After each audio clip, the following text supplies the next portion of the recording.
Hello everyone, Alec Elder the SideQuest Gamer here, and I think it's about time I talk about reviewers and rating systems. Why do they exist in most mainstream reviews, and do they have any value to the consumer?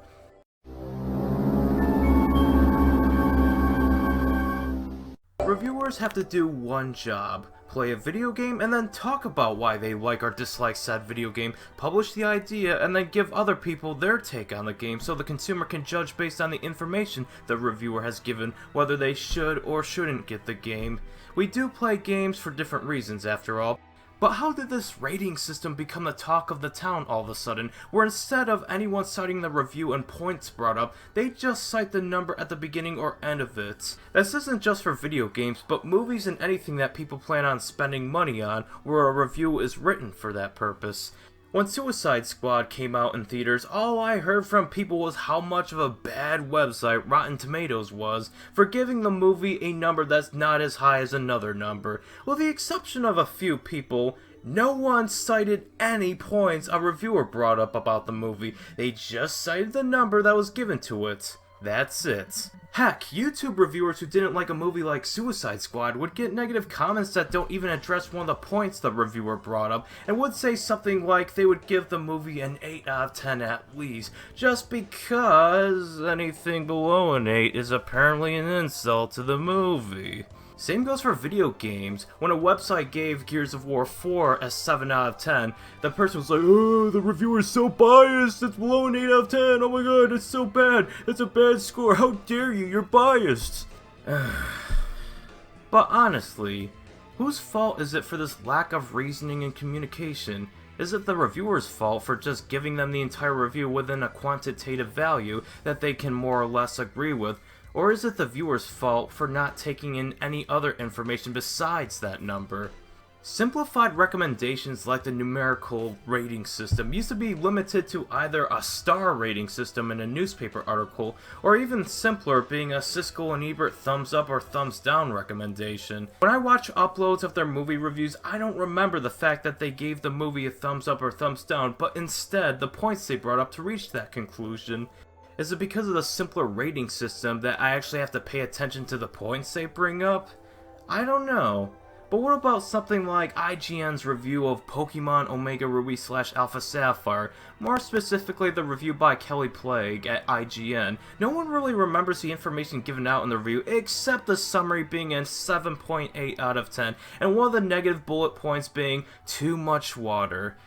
In my honest opinion, I don't think the number in this case was the problem, but more the fault of the quick review style IGN is known for. I like to call factory farmed reviews. She did a fine job talking about the game, but didn't really give a lot of specific examples other than the overabundance of HM moves. Basically, the review is fine for someone familiar with Pokemon, but not for someone who's never played a Pokemon game at that point. The too much water negative bullet point, despite making IGN a subject of ridicule, would make sense if you taught your Pokemon to surf and have to swim all the way to the next island town with a lot of wild tentacool encounters in addition to swimming trainers out to challenge you. For me, that would make sense. But she didn't mention that specific example of how too much water could be a negative, so a casual gamer would just find that laughable, and a Pokefan who would avoid the gazes of the challengers while using Super Repel during that section of the game would laugh even harder. Because of the vague information that you have to take their word on, of course the public would only pay attention to the 7.8 out of 10 in addition to the negative bullet point. That's all they really took out of the review because there wasn't anything else that made them leave the review a different person than when they first watched it. So the big question is, do reviews need a quantitative value just to summarize their overall thoughts on the game? Well, it actually depends on the reviewer.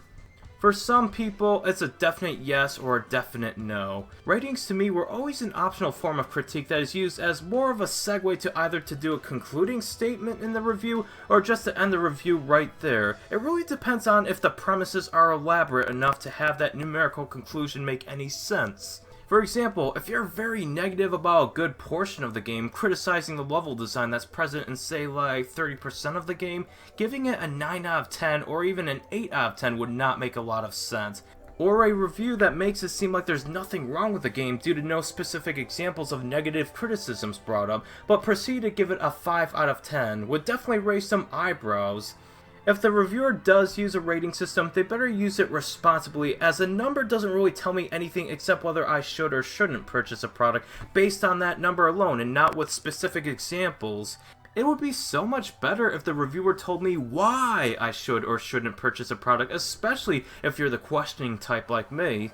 Anything above a 5 should mean they like it, while anything below a 5 means they dislike it, with the absolute 5 value meaning they're indifferent to the product. Contrary to popular belief, a product that's worth a 6 or 7 doesn't mean it's horrible. I eat a 6 out of 10 pizza every few weeks and enjoy it for what it is. Not as good as other pizzas because there's more cheese than sauce, and the cheese isn't exactly the best either, but because it's an occasional thing, it's still worth the price being offered for an okay pizza. Provided some viewers do have a short attention span and a big flashy number is the only thing that clicks in their brain, but I like to think that 90% of individuals who watch reviews or read them actually want to get information out of it regarding the products. Some reviewers are fine without the score. In fact, some of my favorite YouTube video game reviewers don't give numbers to the products in question. The only subjective conclusion is whether the product is good or bad or even mediocre. That's all there really is to it. You wouldn't even need an industry standard rating system if you use adjectives on the product in question. I don't think a score is doing any harm for existing if the reviewer makes a well thought out review that goes with the score. Although my friend and I were having a discussion about this one time, he did bring up an interesting point. What incentive would there be to read or watch the review if all the person can do is either scroll down or skip to the end of the video and just see the number and take it for what it is? That's honestly the consumer's problem, not the reviewers. If all they want is a numerical value, at least they saw the ads and the publisher gets the ad revenue. No one's holding a gun up to their head forcing them to see the review. If they don't want more specific information on a product that looks interesting to them, then that's honestly their problem. But for my reviews, I actually want people to watch the entire thing, but keep my review scores in some form. From now on, no numbers would be given because I think a new 30-tier verbal scoring system would work more efficiently than a numerical one. If you want to skip to the end of my review for a simple value, you'll just get a good, excellent, bad, mediocre, etc. as one word to summarize my thoughts on the product overall. Now, it may be enough for some people, but this verbal system is going to be more vague. There's not going to be a denominator present, so they won't know how high of a recommendation a good rating is, or how low of a recommendation a broken rating is. So, if they want more information on how high that recommendation is, they'll have to explore the About page on YouTube, and not the video itself, or actually watch the entire video itself and judge the game's potential quality based on the information and examples I've given.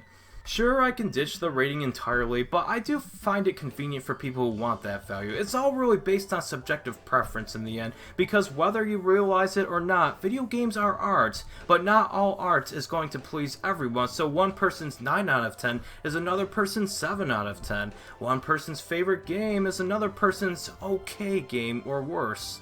In conclusion, if you do plan on reviewing something and using a simplified form of recommendation as an ending summary of the product in question, then feel free. Just make sure the review itself matters more than the simplified numerical or verbal value. Explain why you feel the way you do about a certain product. Open a discussion about it, or risk losing credibility due to the inconsistency between the review and the score.